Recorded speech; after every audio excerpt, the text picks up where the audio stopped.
your Facebook to see if it looks good. Okay, we're back, Facebook world, just in case things weren't going well. It looks good right now, I think. Yes, I do believe we are back in business. If you were watching us before, there was something wrong with the image, but it looks like it might be fixed. We want to make sure before we get totally started with the show, and then we're going to start over. Alex, is your audio still rolling? Yes, it is. Perfect. It is. How's it look on your side, Mac? Good over here. Okay. Okay, it looks good right here, too. All right, so let's go ahead and get started. Now, welcome to the Star Wars Escape Podcast. I'm your host, Alex Maxwell, and joining me, as always, is... Mac Lacey for the second time tonight. Yeah, if you're listening on iTunes, we had a little mishap with our video, but Salvador, our number one fan, pointed it out that it wasn't working, so we had to quickly restart that. So thanks again, Sal. What would we do without Salvador? Where would we be? Quit. I know. At this point, I'm doing the podcast for him. For Salvador. Yes. So welcome to the Star Wars Escape Podcast, like I said. Before we jump into the news, I want to take care of some business this week, Mac. And if you didn't catch last week's big announcement, we are going to be interviewing the one and only John Jackson Miller, who is the author of the Knights of the Old Republic comics that you can see on video that Mac is holding up, and he's also the author of some Star Wars books like Knight Errant and Kenobi and Star Wars A New Dawn. I would show that to you, but it's on my Kindle. I don't have the physical. Yeah, that doesn't translate as well onto the Facebook Live broadcast. But I just have to say, we are so excited to have him on our podcast, and we're going to be talking about some of that stuff, and we're also going to be talking about some upcoming stuff that he's involved with the IDW's Star Wars Adventures comic, which he is contributing to this week, and we'll be talking about that, and just his love for Star Wars and like how he got into that and how he started writing. So that's something that we're both really excited about, and like we said before, It's one of those things that, like, he is truly one of our favorite Star Wars authors, and we're not just saying that because it's, he's going to be on the show. The reason he's going to be on the show is because he is one of our favorites. So we are just incredibly excited, and we hope that you join us next week. Now, it won't be live, but it will be on iTunes. So what do they need to do, Mac, if they want to listen to this awesome interview that we're going to be doing? So all you got to do is you're probably listening or watching right now on your phone, possibly. Just take your phone. It probably has an app that can listen to podcasts, such as Apple Podcasts or Google Play. And you're just going to search for the Star Wars Escape Podcast. You're going to click the subscribe button on the Star Wars Escape Podcast. That's right. And while you're there, you're going to scroll on down a little bit. You're going to hit the rating. You're going to go 5 stars. That's optional, but it's really not. I mean, I think if we're being honest here, 5 stars. Please. And you're going to leave a review, and that's going to help us get the word out about the podcast, help more people join in, get more people involved in the conversation. Absolutely. All right. So are you ready to jump into the news then? Alex, I'm ready to jump in the news. Let's do it. So it looks like Ron Howard is just about finished with production on Solo, which is really exciting. And there were some people who were kind of like worried that, they were still doing some stuff on the movie this close, like a month out from the movie. But I mean, Mac, you work in that industry, basically, right? Like sorta. Basically, that's not anything to be worried about, right? No, absolutely that's very not. normal. Force Awakens was not completely done until Thanksgiving Day of 2015. So there's nothing to be worried about. It's pretty common. And it's a month and it's almost 2 months really out. Yeah. It's so late in May, it's practically June. It's practically June. And really, with all the reshoots and everything that had to go on, and just like the extensive amounts of material that had to be shot after the departure of Lord and Miller and the arrival of Ron Howard, I'm actually surprised it's not later. Right. They're doing really well. It's really on schedule. I'm hoping that means that it was just a really efficient production, and not that they're just rushing to get it out. But I don't know. Everything from that strange Variety article that we've talked about, was it last week or the week before? I believe it was last week. Ron Howard's efficient, according to that, so nothing to worry about there. Right? We'll see.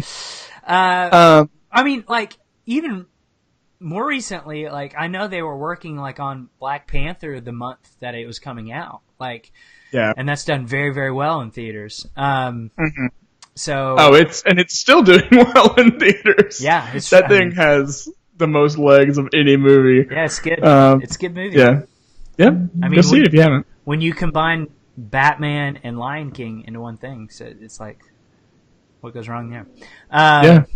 So Ron Howard pretty much finished with Solo. John Powell, who is the composer, I think he's finished up all his stuff as well. And John Williams contributed a Han Solo theme to that. So I'm really excited about that. Probably, just to hear new Star Wars music. I love new Star Wars music. So it's so good. It's one of those things of I can't wait just to hear it too. So. It's kind of hard to believe that Solo is next month. I know. That's almost. Yeah, we just got the DVD release or DVD and Blu-ray. I still say DVDs because I usually don't spring for the Blu-ray. But yeah, my TV is so small it doesn't make a difference either way. It looks the same. Did they actually have a DVD release for The Last Jedi, or are they just putting Blu-rays out now? Do Blu-rays come with DVDs still? I think they maybe do. I'm not sure. Okay. Anyway, there was a question in there. I don't even remember. Oh yeah, it's so close. We're so close. Right. To Solo. But it's one of those things, Mac, and I've said this several times. On my mind right now is still the new Avengers movie. Yeah, and it's one of those things of how are they going to market both of those at the same time? Because, and I assume, one of the reasons Avengers is coming out a week earlier is so that it doesn't step on the toes of Solo. I think that's definitely a big thing that played into that decision. You don't want to be putting both of your big, all-star movies for the season, right next to each other, and having marketing going at both. Because if the average person is going to go see one movie a month, maybe, and you don't want them to have to pick between, two of your movies that you're counting on making an extremely large amount of money. Right. So yeah, it makes sense to me. And then when someone kind of commented in a thread to Ron Howard of man, it's kind of late for you to be working on this movie, blah, blah, blah, blah, blah. Armchair directing the director. And he actually replied back, it's well, it's actually not. And then someone else asked him, hey, are we going to get another trailer? And he said, yes, one is on the way soon. So cool. I'm expecting it anytime. I'm thinking as early as next week. But I don't see it going any later than 3 weeks from now. Oh, there's no way. It'll be before May. I think it will. I think the goal would be is you would want a trailer in front of Avengers. Yes. So it would probably come out the week before Avengers comes out in theaters. Mm-hmm. Yeah. So that's my guess. That's my official prediction for the next Solo trailer. Yep. Yep. Well, you heard it here. We'll see. And when it comes out, we sure as heck will talk about it. Oh yeah. Oh yeah. We will.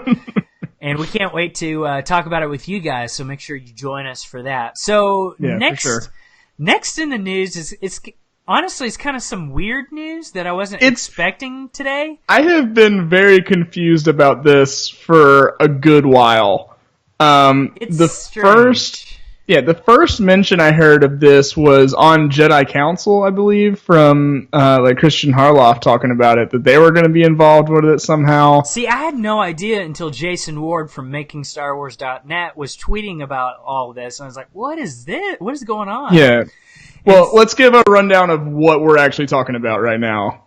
Yeah, so basically they had some sort of event with Denny's, the restaurant. Yeah, because the restaurant you automatically think of when you think of Star Wars. Denny's. And so basically, like, Solo is partnering with Denny's, the restaurant, and they're doing this like cross promotion thing, and they were doing like a little preview for certain people, and people come and eat Denny's food, and then like get some cool Solo gear and and see like their spots, promotions, or early. So like basically, Denny's is doing like a Star Wars theme menu to promote Solo. Yeah.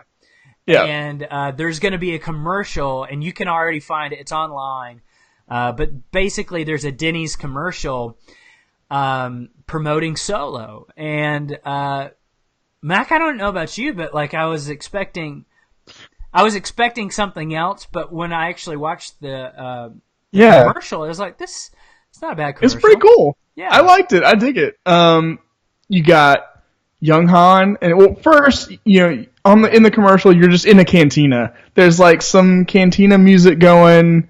It's kind of like a weird mix between the Force Awakens Cantina music and like the original Cantina music. Yeah, it's kind of like a amalgamation of those. And you got some new aliens running around and stuff. Yes, including a great shot of our new favorite alien, who we're going to talk extensively about in the next item of news. We're changing the podcast name to this. Yes, it's the Scissorpunch podcast.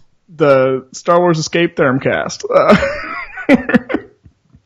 But anyway, so you got some aliens and stuff, and then you see, I thought it was Alden Ehrenreich at first. I did too. And Donald Glover. It's like a 10-year-old kid. Yeah, there's these two kids that look exactly like Donald Glover and Alden Ehrenreich sitting playing sabacc. Yes. Which, for those of you guys that don't know, sabacc is kind of one of the big, it's Star Wars poker. Yeah. Yeah. Like, the legend has it that, the Millennium Falcon, Han won it in a game of sabacc. Yeah. So. And then so we see basically the character of Han, but it's this kid, and the character of Lando playing sabacc, and like everyone in the cantina is watching, and it's really tense, and Chewbacca's watching too. And then all of a sudden, everything disappears, and they're in Denny's. And that's known to happen when you eat at Denny's sometimes. Yes, you just mistake the place for Intergalactic Cantina. I don't know. It's so weird. It's so out of left field, but I love it. It's so great. I just don't know why it's Denny's. Like, why not? I know. IHOP or Waffle House. But no, apparently Denny's got that ad money. Let's go with Denny's. Whatever. That's fine. But, okay, so my question to you, Mac, based off this little commercial that we got, do you think it's portraying a scene from Solo? I'm not sure. It would be interesting if it was. I think it is. If we see if we're watching the movie and all of a sudden I'm like, wait, are they in Denny's? It's literally just that commercial, and they've inserted it into the movie. Yeah. It's less work, right? I mean, exactly. This was a rush production. Right. I mean, it was, and like the commercial was shot so well. Why don't you just put it in there? I mean, we thought it was Alden Ehrenreich at first. Yeah, I know. So why not? Do you think any of the footage actually is from the movie, and there's just certain shots that they replaced the kids? I don't know. I would have to watch it more time, like a few more times. It's looked really high quality. So good to me, which led me to believe maybe some of that was actually movie footage intercut with some stuff they shot just for the commercial. And those kids were just like in a green screen, like just sitting across from each other. Or, I mean, like when it's on them, it's kind of tight. So like you just had them at the table with like some vaguely alien like legs behind them or something. Yeah, I don't know. I've only watched it the one time, so I'll need to watch it again. But yeah, I don't know. I saw that and I was like, what? Where are we? What year is this? It's also promoting, the new menu at Denny's or whatever, but it's promoting Solo too. And basically, you can get like these trading cards at Denny's. Yes, and they look cool. It baffles me that someone would want to trade Han Solo but not trade Chewbacca. Like at the end, the kid's like, "Hey, can I have your Han Solo or your Chewbacca?" And he's like, "No, you can't have Chewbacca, but you can have Han Solo." Like, that's kind of odd to me. I mean, I would just feel bad if I just split want them up. all of them. Yeah. Yeah, you just want to keep them together. I mean, they're best buds. What would they do without each other? You got to keep going to Denny's. I guess. You just got to get them all. So, I mean, I'm probably going to go to Denny's for the first time in like 5 years. I'm probably not. Probably not. But, if you like Denny's and you like Star Wars, then this is the perfect combination for you. Boy, do I have some news for you. And coming out of this news about Denny's and the Solo promotion stuff, some of those trading cards, some pictures we're getting out of some characters, and you've got Han Solo, you've got Chewbacca, you've got some other characters, but you got Val.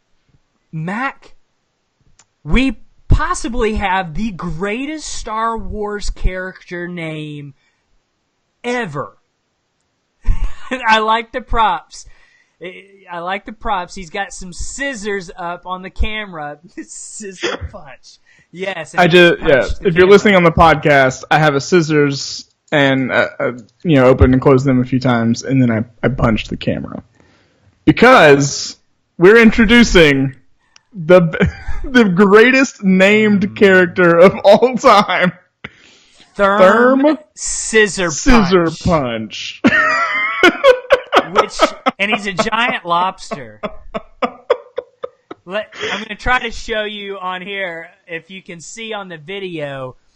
Therm Scissorpunch, and he is a giant lobster. This is the greatest Star Wars character ever created. Like, forget Walrus Man. Therm Scissorpunch. Therm Scissorpunch is the greatest Star Wars name. I mean, who thought of that? That has to be Lord and Miller. That has to be something from them. It has to be. There's no way. Oh man. Therm is like, isn't it like a Latin, like isn't it part of like the scientific name for lobster, like their family name or something? I don't know. I thought I read that. I could be imagining that. I thought Therm was like, I don't know, but Scissorpunch is just like I want, when we interview John Jackson Miller next week, I'm gonna ask him, like, can you please come up with a comic or a book about Therm Scissorpunch? About Therm Scissorpunch, we need it. The Adventures of Therm Scissorpunch, because that's that is what incredible. The people need. Look, and I mean, he has just met just wild acclaim already. I know he's a hero. Like, there's no doubt in my mind. Like, maybe he's portrayed in the movie as a villain. Don't believe it. He's a hero. He's not. No, if he's doing something against you, sorry, you're actually a bad guy. You're in the wrong. Yeah, exactly.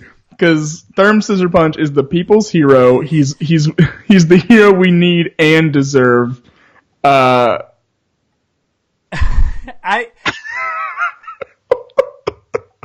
want a story with Constable Zuvio and Therm Scissorpunch, like a team up. Yep, I'm into it. That would be awesome. I'm into it. By the way, like before Constable Zuvio totally loses all the limelight that he's had for several years now because of Therm Scissorpunch, do you think Zuvio will be in episode 9 that J.J. Abrams is directing it? He's just going to put Zuvio back in there? I think he will. I think he'll show up. In the background again somewhere. More important question. Do you think Okay. Therm Scissorpunch will survive Solo and possibly show up in future movies? Because I hope so. Well, so lobsters in real life are pretty much immortal. Like they don't really die of old age or anything. Until they just you boil kind of them. exactly, and then they scream while you boil them. But like in real life, lobsters are pretty much immortal. Like if just left alone, they'll just keep doing their thing for eternity. Oh man. And so, I mean, I'm thinking that Therm Scissorpunch is probably at least alive, if not in the movie, in episode 9. I think he's behind the whole thing. I think, he is... He might be pulling the strings, with his claws. Yeah, we've already had a lot of Snoke theories that Therm Scissorpunch was Snoke the whole time. I called that. Which, I mean... I said that in 2015. Been saying this whole time, Therm Scissorpunch. No, but I'm really excited to see him. I mean, in the Denny's shot, in the Denny's commercial, we got a gnarly shot of him just slurping some noodles. I mean, so my Therm Scissorpunch theory for Solo is actually he's in college right now. And so noodles are the only thing he can afford. Because you know what? He's just trying to better himself. He's just trying to get his education. And then these Han and Lando characters come in. What do you think he wants to do with his life? Like what he's majoring in? Yeah, punching. No, I'd say like economics. No, he punches people. He's a puncher. He's a Therm Scissorpunch. He's majoring in punching with a minor in he's scissoring. A boxer. Yeah. Yeah, he's a seamstress. He's a tailor. Yeah. Do we know that he's a man? We don't. Therm Scissorpunch could be a lady lobster person. That's true. So that's true. I don't know, but we'll see. That's true. We'll learn the truth May 25th. Yep, that's right. I mean, they should just go ahead and rename the movie. What if he's only in the Denny's commercial? Oh, there's going to be a riot. Would be a failure. Yeah, the people are going to riot. All right. Me too. So I think they should rename it Therm, a Scissorpunch story. We got a couple other characters, new characters. I mean, images we haven't seen before from Solo. Yeah. One in particular is called a Mud Trooper. Dude. Interesting design. Super cool. I love it. It's like steampunk almost. It looks straight out of World War II to me. Yeah. Like doesn't look like your standard Imperial.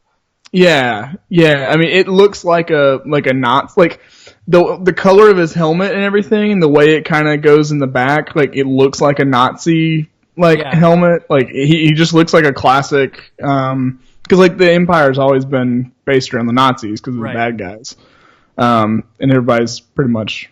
Well, I say that, but I was gonna say everybody's pretty much universally in agreement that Nazis are bad. But we thought so. It turns out.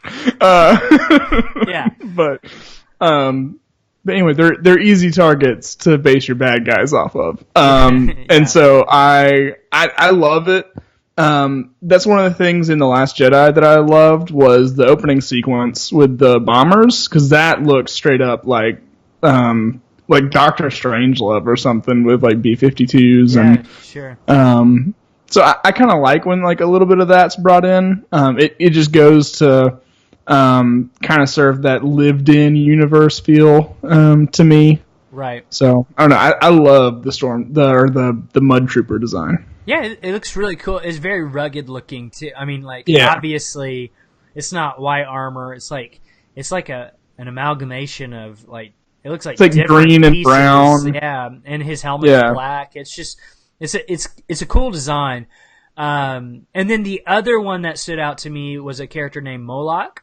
And this looks, I mean, it looks like a masked individual to me, like a alien, though. Kind of what it looked like. I don't know the species name, but Plo Koon. Yeah. It kind of looked like one of those deals where there's almost like a implanted mask on his face, kind of. Yeah. Like not that he's the same species because the head looks a little different, but right. Yeah. You know, and just seeing these images like really kind of got me excited again for Solo because like I've been forgetting about it, you know, and so like to see this stuff, it really excites me and gets me pumped for the movie coming out pretty soon, and I hope and I expect we're going to be seeing a lot more of this kind of stuff as promotion starts to ramp up. Yep. So, any more thoughts on Therm Scissorpunch before we leave the news behind? Just all my love goes out to Therm, my man, Absolutely. my dude. He's pretty awesome. Yep. All right, so our main topic for the podcast tonight is some overarching themes in Star Wars and just how those themes kind of make Star Wars so universally relatable. You know, and I think that's one of the special things about Star Wars is it is so relatable. And I think that's why so many people connect with Star Wars more so than other franchises, because it's at its core, it's like, man, you can see yourself in one of the characters that's on screen very easily. We were just going to discuss that. So if you are with us live, if you want to comment what you think are some just overarching themes in Star Wars that make it so relatable, make sure you do that. But Mac, you know, what do you think are some things that really stand out to you in terms of themes in Star Wars? Yeah, so there's two really big ones. I'm pretty sure we're gonna have one in common. So I'll go with my other one first, and then you very well may be thinking of this one as well. But so the first thing I'll point out is just this idea of dreaming, of like Star Wars is kind of for dreamers. From the very moment that you see Luke staring off to the twin suns, absolutely, in A New Hope, there's always in Star Wars kind of a longing to become something bigger than you are now. Or to be a part of something bigger than you are now. Yeah. And so we see that in Luke, we see that in Rey, we see that in Anakin. And we see that can lead down a couple of different paths, you know? I mean, Anakin wanted to be more and be greater to the point where he embraced the dark side to become that. But then we see Luke, embracing the light. And so, that's just one thing I thought of. I've always kind of related to Luke, growing up in a small town and, that sort of thing, and just kind of, as an individual, I've always kind of felt like I've had my eyes on the horizon a little bit. So yeah, that's kind of one of the first things I thought of. To me, the biggest theme, I think, in Star Wars, just overall, so this one sticks out to me the most, is redemption. Yep, and that's the one that I didn't say, because I knew that was coming. Just like, I love the story of redemption, like, Darth Vader's redemption, but also, I mean, just he's not the only one redeemed in Star Wars. No. I mean, Han Solo's redemption. Yes. Even Luke Skywalker's redemption. Lando's redemption. Obi-Wan and Yoda. You know, just there's so many characters that are seeking redemption, whether they know it or not. And just be able to see a picture of redemption throughout Star Wars, specifically with Darth Vader, is such a cool picture. You know, and like it's one of those things too. I think that they do very well in the original trilogy, and then going back to the prequel trilogy, they kind of painted this picture. But you know, like you're never too far gone. Like I like that idea. Now it doesn't mean you escape the consequences of what you've done, right? Yeah. But you're never too far gone to make the right decision now. You know, like in the moment, you don't have to make that choice, that bad choice, or you know, continue in whatever you're doing. You can make a choice and say, you know what, like I'm gonna do this. You know, so that whole idea of just redemption in Star Wars just really stands out to me the most. And it's one of the things. I was just gonna say it's something that the world needs right now. Yes. And just the thought that you can actually make your enemy your friend through nonviolence and love, and you know, those kind of messages which are so prevalent throughout Star Wars, like we need that. And as much as I love the moment in Return of the Jedi when Luke springs off the sail barge and catches his lightsaber and just goes to town on people, I think I love the moment even more where he throws his lightsaber down. Yes, and says, "I'm not going to fight." Yeah. Like, I love it. I love that scene. Yeah.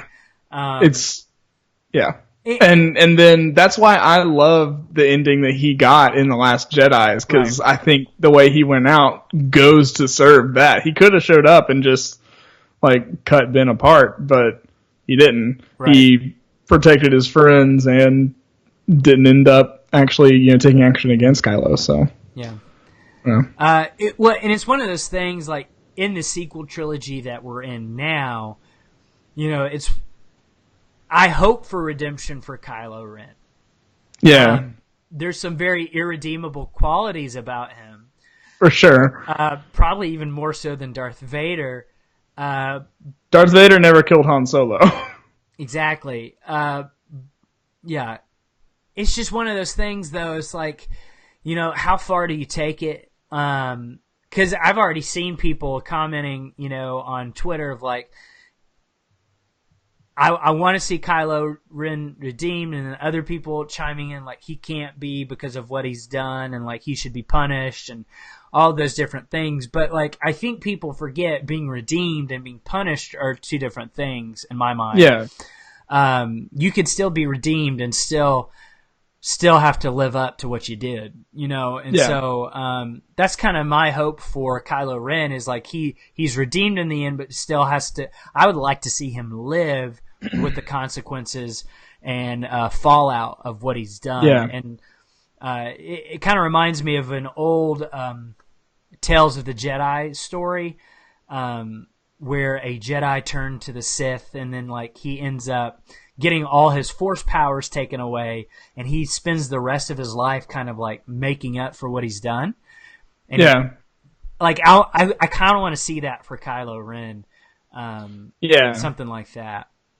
I'd love Kylo Ren kind of to go. Well, this is going to be a spoiler for Knights of the Old Republic, the RPG. So if you don't want to hear about the end of it, fast forward about a minute. How many years has that been? It's almost 20 years, right?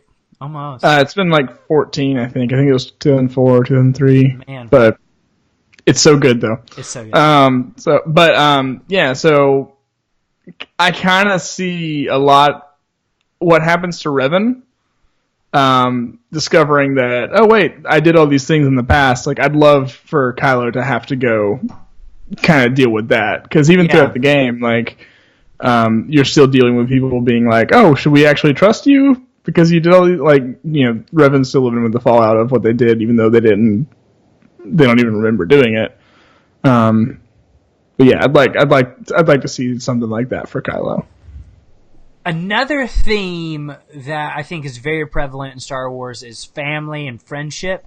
And I'm Yep. kind of putting those two together, but just like, sometimes family is not just blood relation. Like your family can be the people that, you spend your life with. Like Han and Luke, I consider them like brothers in my mind. Like they've got that kind of relationship. Yeah. Chewie and Han, obviously not physically related, but they're family.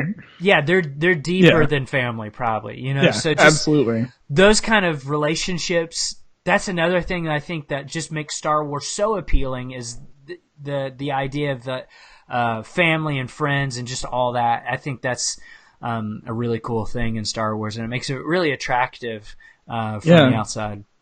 And I mean, there's even examples of bad relationships within family. Yeah. Like Darth Vader being the worst father ever. Yeah. Well, and then also becoming so obsessed with someone, or like he did with Padme and his mom, or his mom. Yeah. Just clinging too tightly to something, afraid that you're going to lose it, and in doing so, that's how you lose it. Stuff like that is really cool. I wanted to kind of jump into some listener comments real quick, if that's okay with you. Elizabeth commented when we asked the question earlier, and she said one of the themes that makes Star Wars so relatable is balance. And that makes sense because I know her, and she's really into yoga. So she's really into balancing. Yeah, I get that. I mean, especially here in the new, basically just in The Last Jedi, I think was especially dealing with balance. Knowing that, sometimes things aren't that black and white. Right. And I mean, all the prophecies and everything that have been, throughout the trilogies have all been kind of about bringing balance and it's a weird thing because balance can mean different things to different people. Mm-hmm. We've discussed this before. We think, George Lucas's interpretation of balance is it's just all good. That's balance. Ryan Johnson's is very different. It's there's equal parts enough, good, equal parts bad. Yeah. And so we got another theory from Mitchell. Basically, he said, and he ends this comment with, "I don't know how to say that better, LOL." So I'm going to try to translate. Okay. Mitchell, you can tell me later if I got this correct or not. Yeah. Well, verbatim, he says, "The dark side is always more attractive than good." I think what he's talking about is kind of the idea that Yoda talks about a lot. It's more easier and more seductive. Like the dark side is a quick and relatively resistance-free path to what you want, or that's what it seems like. It's a quick way to get a lot of power and reach the specific goals you want. Right. But then you end up finding out that you actually didn't reach those goals in the way that you wanted. And you learn out. Basically, it's the path less traveled is sometimes the better one, I think. Yeah, and just because it's easy doesn't make it right. Yeah. One of those kind of mentalities, and I do appreciate that about Star Wars. It shows, there's a right way to do things, and there's a wrong way to do things, and typically the easiest way to do it might not be the right way to do it. Because what's that saying? Nothing good comes easy, right? Is that a saying? Have you ever heard Maybe. that? Not sure. Something along Pick that up lines. in a fortune cookie Probably. Last time you were at Panda Express? Probably. But, going out there and really working for something and applying yourself, it's not always easy. It's not always going to be fun. It's not always going to be quick. Right. And I think that's one of the cool messages from Star Wars is like, hey, look, you can do something, and you know when it's wrong. You can go the easy way and do it the wrong way, but there's going to eventually be fallout from that. And I think too, maybe what Mitchell might be saying is, the temptation side of it, just, being tempted to do something, absolutely is so also relatable. Yeah, all the dark side people have way cooler outfits, so they're just actually more physically attractive. Well, Mike just commented on our live stream. He said, "Or you reach your goals but don't have legs anymore," i.e., yeah, which is a good that point. Can happen. It's a good point. Really good point. Yeah, you could get there. You just don't have any body parts anymore. Yeah, you're just never going to get anywhere else because you're stuck there. You can't walk. Now you're a robot with a crusty body. It's crusty. He is. I've never heard it described in exactly that manner, but that is an apt description. You're correct. Gross. Yeah. Not what you're expecting when you first watch Star Wars and you see the helmet, like in Empire Strikes Back, come off. You're like, what? Yeah. What is wrong with his head? Yeah. Yeah. Yes. Yeah. So don't go to the dark side, kids. You'll become crusty. That's right. And then another theme that we've actually had submitted from two people, both our number one fan, Sal, and our number 0 fan, Mal, because he's not a fan. But their names rhymed, so Sal and Mal. Yeah. So they have both stated that the most universal theme that brings everyone together for Star Wars is lightsabers. They're just that's a super great cool. theme. And I mean, if we're being honest, yeah, I mean, I get it. That's probably the number one reason when I was a kid I was watching Star Wars is because that lightsaber was cool. Fight. Yeah, lightsaber. That was it. I mean, that's always my favorite part of any Star Wars movie is when do we get to the lightsaber battle? Exactly. I have never, as a 7-year-old kid, gone out and played with my neighbors the redemption of Darth Vader. Nope. But we always had pick many up a stick. lightsaber fights. That's right. Yeah. Just pick up a stick, any old stick. You gotta find the right one. It's gotta be. It can't be too long. Can't be too big. Can't be too flimsy either, but it can't be too rigid. If it is too long, then it becomes a double-bladed lightsaber. I'll give you guys all kind of a tip. Tulip poplar is the tree that you want to take your lightsaber branch from. It offers the maximum durability, and as well as they just tend to be pretty straight, pretty smooth. So next time you're having a lightsaber fight with the kids in your neighborhood, reach for a stem of tulip poplar. That's it. Awesome. That's going to be our news segment. What can we use in the real world to substitute for Star Wars weapons? Exactly.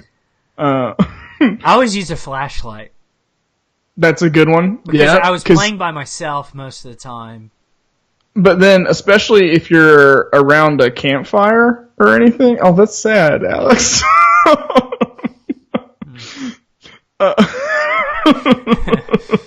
Yeah.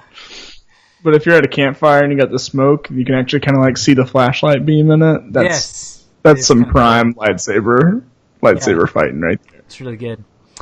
So what are some other themes that stand out to you, Mac, before we wrap up this discussion on major themes in Star Wars? Just really the importance of lobstermen named Therm Scissorpunch. I think that's, if we're being real, that's the most important theme. Yeah, super important. What about you, Alex? You got anything else? Just there's so many things. I don't know. Star Wars, I think, and when we get into our next segment, I think we're gonna have a little discussion of I think why it's so universal, besides just the major themes in Star Wars. Mac is choking on water right now. Are you okay? I'm alive, Alex. I made it. That was some riveting television.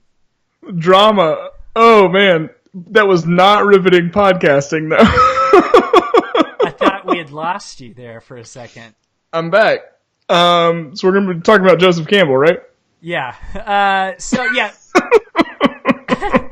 So to move on to, I guess it's kind of a weekly holocron, but it's also sort of a constructing a lightsaber. It's kind of an extension of what we just talked about, really. It's just kind of our next little thing.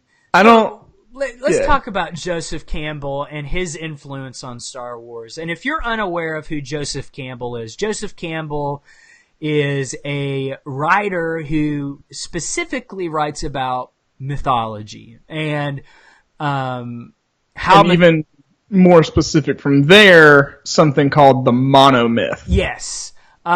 Which is essentially the idea that all mythology everywhere across space and time is really the same. And George Lucas was a student of Joseph Campbell, and he really tried to follow the monomyth, or the call to adventure, which is like the main thing from Joseph Campbell in Star Wars. It's the hero's journey, right? Is the whole thing. George Lucas was a bigger fan of Joseph Campbell than Alex is of J.J. Abrams. Yes, that's true. It's true. Saying something. Well, and the thing is, too, is like, as George Lucas was putting Star Wars together, he was constantly going back to Joseph Campbell and like asking, does this match? Does this match? Yeah. Like, he wanted to make sure it matched Joseph Campbell's monomyth theory. And you know, Mac, I think there's something to this, and I think that's why it makes Star Wars so relatable, is, you know, deep down, every story is pretty much the same. You know, being a writer myself, I think that's true, is like every story has really kind of been done before. It's just your own take on it, your own spin on it. And I think that's why it relates so much in Star Wars, and why so many people find themselves relating to Star Wars so easily, is because it really kind of clicks into something that I think just across cultures, across age, that, you know, something that I think we all really enjoy, this kind of storytelling. Like it feels right to us. And so, if you don't mind, I was going to kind of go and like break down the beats. Yeah, shoot, yeah, let's do it. Of the monomyth, the call to adventure, if you will. So this is Joseph Campbell's kind of beat of like, this is what a story should follow, and this is what George Lucas did with his Star Wars movies. So you have, first off, the departure, and within the departure, you have the call to adventure. And so in Star Wars, that would be what, Mac? What would be the call to adventure in Star Wars? Come with me to Alderaan. It is Obi-Wan and Princess Leia's message. Yeah. Yeah. I mean, so Luke is the hero with 1,000 faces, taken from the name of Joseph Campbell's book about it. But he's the hero that all of this is surrounding, and often there's like a Merlin-esque character, kind of a mystic or wizard or some wizened older character, which would be Obi-Wan Kenobi. Absolutely. Or Yoda kind of presents a challenge to the hero to do something. For King Arthur, it's Merlin and the Sword and the Stone, but you know, here it is Obi-Wan. You know, he has his own call to adventure, you know, through Leia's message, but he you know, gives Luke his, which is, you know, come with me to Alderaan. Right. So, and then after the call to adventure, the hero's got to refuse the call. Like they've got to basically debate it. Like I don't want to do this. This is not like we all know Luke wants to have adventures, but that's not how he thought he would do it. You know, he thought he was going to go into the Imperial Academy and all that with Biggs and. Well, I mean, he thought he was going to Tashi Station to pick up some power converters. Yeah. So basically, Luke says, "No, you know, I've got to help with the harvest." And Obi-Wan's like, "That's your uncle talking. No, come with me." And so eventually, he convinces him to go. We also have supernatural aid in the first part of the departure, which Obi-Wan talking about the Force, all of that, and then finally you have crossing the first threshold, which is when they finally meet Han Solo and Chewbacca and they leave Tatooine on the Millennium Falcon. And then after that, we've got part 2, which is Initiation. And the first part of the initiation is the Road of Trials. I think we see that with, you know, the lightsaber practice and even like showing and then up. just all the things in the Death Star that they have to do. You know, shutting down the shield converter, the tractor beam, you know, all this kind of stuff.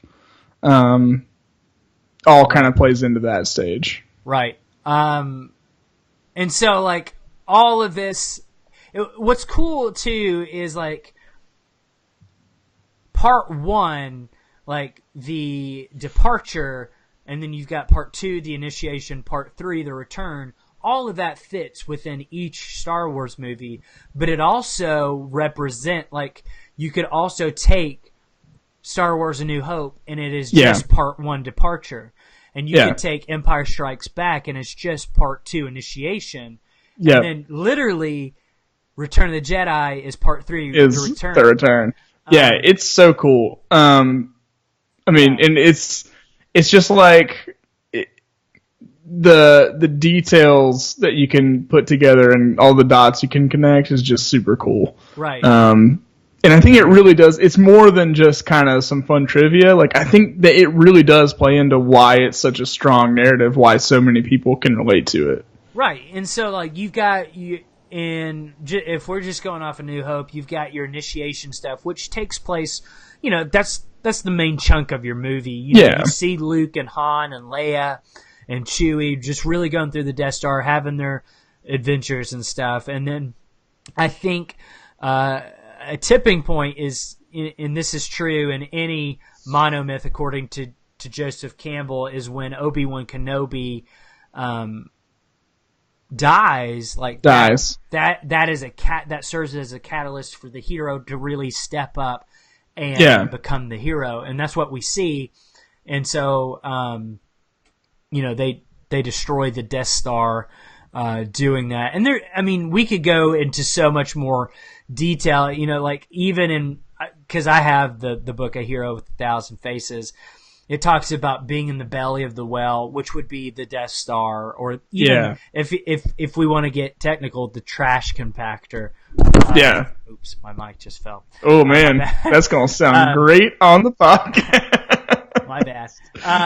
And so just all that stuff is definitely in there. And so the return would be, you know, he's returning to be the hero, and they destroy the Death Star, and they come back, obviously, and have that little victory medal ceremony. But yeah, so like basically though, at its core, every story really follows that kind of outline, basically. Yeah. And so that's why it connects so on such a deep level, I think, with so many people, is because it's a story that we've always liked to be told, you know.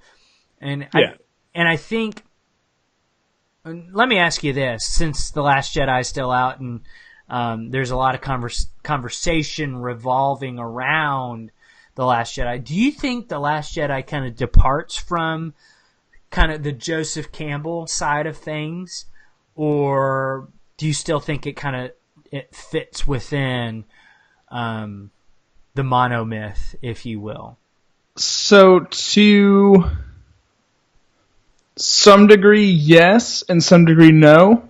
There's things in the monomyth about the return that, like, once the hero has gone off and done his thing, there's like a reluctance to come back into the side, like kind of into the fold that he was in before. So that would be like Luke. Yeah. So I think within the arc of Luke, it still holds up to this. If you're just looking at the Luke Skywalker story, but then within other things, it's a little different in some ways because you're just playing with different themes, and it just has a very different story structure than Star Wars movies before it and most stories before it. Yeah. So anything else to add on Joseph Campbell and the monomyth and how that kind of maybe makes Star Wars a little more relatable across the board for so many people? I don't think so. Just it's definitely a subject that I would urge anybody if you're a creative type at all. If you do any kind of storytelling, any kind in any form, absolutely. Or if you're just a fan of Star Wars and the making of Star Wars and all that kind of stuff, Campbell and the monomyth and everything is a super cool subject to dive into. I'd encourage everybody to check it out. It's an interesting read for sure. Yeah, I'm by no means any kind of expert or anything. Yeah, but it's just a cool thing to kind of to look at. And you can find it in all your favorite stories, pretty much. You can a ton of other movies you can apply it to. Absolutely. Well, Mac, I think that will just about do it for our podcast tonight. It's been a fun episode. Yeah, I say the first episode of the Star Wars Therm Scissorcast is has Scissorpunch cast. It has been just a smashing success. So a snapping success. Snapping success. So a snipping. So don't forget, guys, that next week on iTunes, we will be dropping our interview with John Jackson Miller, one of the best Star Wars authors out there. Yes. So that will be really fun. So we won't be doing a live video next week, unless, of course, the Solo trailer drops. I think we should probably do like a live video. We might do some additional recording or something to break that down, but I don't think we'll get one next week. Yeah, I don't think so either. Get your questions into us. If you guys have any questions, we're gonna have to be pretty on our game and everything. As far as having questions prepared and all that kind of stuff. So if you have a question that you would love for us to ask John Jackson Miller, then please give that to us. Depending on how that we have the interview planned out, maybe we can get that in there. Yeah, don't forget to go to iTunes and subscribe, so that way you can be one of the first to get our interview with John Jackson Miller. It's exciting times here on the Star Wars Escape podcast, and I'll go ahead and tell you right now, he's probably not going to be our final guest.